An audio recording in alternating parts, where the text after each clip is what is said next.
1억을 맡기면 월에 180만 원씩 준다. 이런 기가 막힌 상품이 있다라고 노인들에게 권유하고, 그 이제 걸려든 노인들에게 몇 달 이렇게 180만 원씩 주다가 나중에는 이제 돈 받고 잠적하는 그런 일들이 계속해서 벌어진다고 합니다.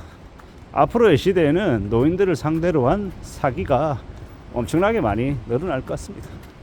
결국은요, 이 세상 물정을 좀 잘 모르는, 그리고 현재 상황에서 되게 이제 힘겨워하는 사람들, 뭔가 좀 대안을 찾고 이 생활비가 쪼들리고 되게 이제 형편이 힘들어하는 사람들 옆에 달라붙어 가지고 이런 기가 막힌 투자처가 있다라고 말하지만, 지나고 보면요, 대부분이 다 펀지 사기죠. 펀지 사기.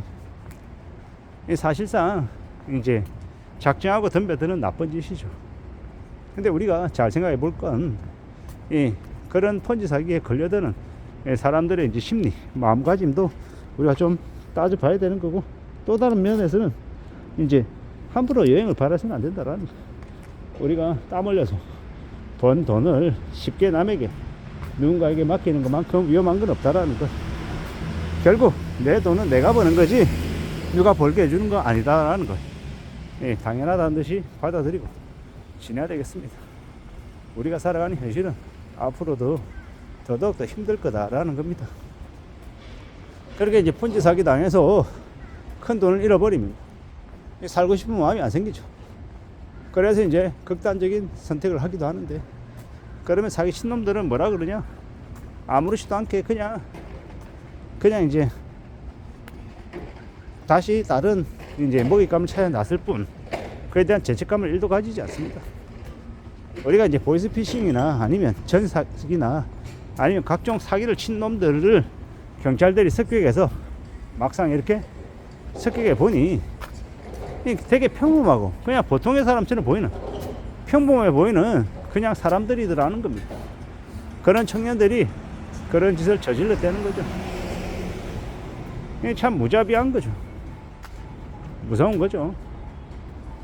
이 남들의 돈을 갈취한다라는 게 그냥 남의 돈을 뺏는 일로만 끝나는 게 아니라 그 사람의 인생까지 같이 빼앗아 가는 건데, 그런 이제 죄의식을 못 느끼는 사람들도 많더라는 겁니다. 나쁜 놈들이죠. 악마들입니다. 악마들. 함부로 남을 이렇게 이용해서 그렇게 해먹는 놈들, 그런 놈들에 대한 처벌은 정말 심해야 된다라고 생각합니다. 그러지 않으니까 지금도 계속 이 모양 아니냐라는 겁니다. 살아가고 있는 현실들이 너무 참 무자비한 것 같습니다. 어떻게 살아가야 될까요? 어떻게 지낼 수 있는 걸까요?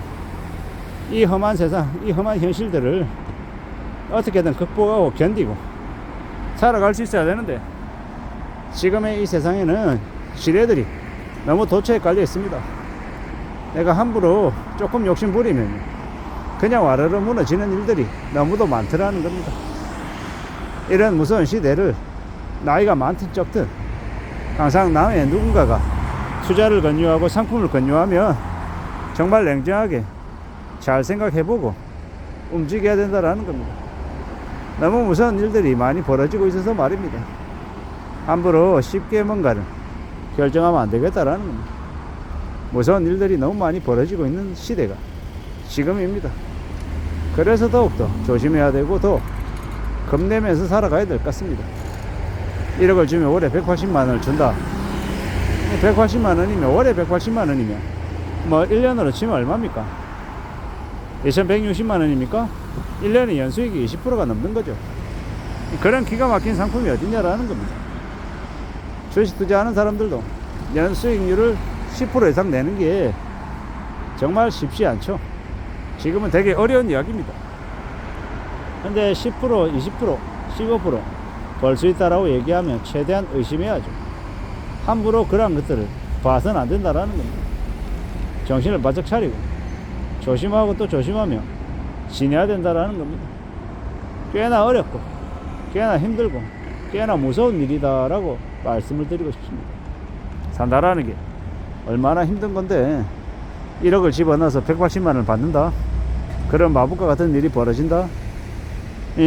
그런 일에 쏘으면 나중에 1억으로 끝나는 게 아니라 2억을 뜯기고 3억을 뜯기고 전 재산을 다 갈취당하고 죽임 당할 수도 있다라는 그런 생각을 해야 됩니다. 남들이 실제로 이제 그러한 짓거리들을 너무도 많이 벌리고 있다라는 거. 특히나 지금은 죄의식 따위도 없고 그냥 걸린 놈이 바보 등신이고 사기당한 놈이 멍청한 놈들이다. 그런 인식들이 되게 많습니다. 이런 무서운 분위기 속에서 우리가 어떻게 살아가야 될지, 어떻게 그러한 사기에 걸려들지 않을지 냉정하게 자신을 되돌아봐야 됩니다. 행여나 내가 요행을 바란 건 없는지, 내가 쉽고 만만하게 돈 벌 생각을 한 건 아닌지 잘 따져봐야 된다라는 거죠. 조심하면서 들여다봐야 되고 챙겨야 되고 생각해야 될 것 같습니다. 안 그러면 언제든 더욱더 힘겨운 일, 더욱더 어려운 일을 겪을 수 있다라는 겁니다. 무서워하고 두려워하고 정말 신중하게 생각하며 살아가야 될 것 같습니다. 그것만이 살 길이다라고 말씀을 드립니다. 지금은요 정말 예사롭지 않습니다. 이 사기 사건들이 너무 많이 벌어지고 있고 이 나쁜 놈들이 이 사람들을 무차별로 이제 거짓거리들을 하고 있다라는 겁니다. 페이스북으로 친구 추가하자라고 친구 하자라고 무지하게 많이 연락이 옵니다. 저처럼 인간관계가 좁고 연락도 잘 안 하고 하는 사람에게 그렇게나 많은 사람들이 달라붙어서 저의 관심을 보인다. 정상적이지 못하죠. 비정상적입니다. 말이 안 되는 거죠. 왜겠습니까? 뭐 5년에 10년에 15년에 한 번씩 이렇게 연락을 주고받고 하는 그런 녀석들, 그런 일들도 되게 이제 흔하지 않은 경우인데 모르는 저에게 연락이 오고 저와 친하게 지내자 라고 얘기하면 말이 안 되는 거죠. 애시당초 이제 좀 정상적이지 못하다라는 겁니다. 우리가 살아가는 지금의 시대에 나에게 돈 벌게 해주겠다, 기가 막힌 좋은 투자처다 라고 말하는 이가 있으면 그는 사기꾼입니다. 가짜라고 봐야 되는 거죠. 돈 되는 일이 있으면 조용히 혼자서 알아서 하지 누군가에게 이야기해 주지 않는다라는 겁니다. 그런 의미다 보니까 저 또한 이제 뭐가 괜찮은 것 같다, 유용하다, 좋다 싶어도 남들에게 이제는 점점 얘기 안 하게 됩니다. 왜 얘기 안 하게 됩니까? 그런 얘기를 하면 제가 또 그런 의심, 그런 오해를 받을 수가 있으니까 그냥 이제는 잊어버리고 그냥 제가 할 거는 그냥 제 스스로 그냥 결정하고 판단하고 그냥 넘어가는 거죠. 누군가에게 함부로 말해주는 것조차도 이제 오해받을 수 있는 시대가 지금입니다. 번지 사이가 너무 많기 때문입니다. 이상입니다.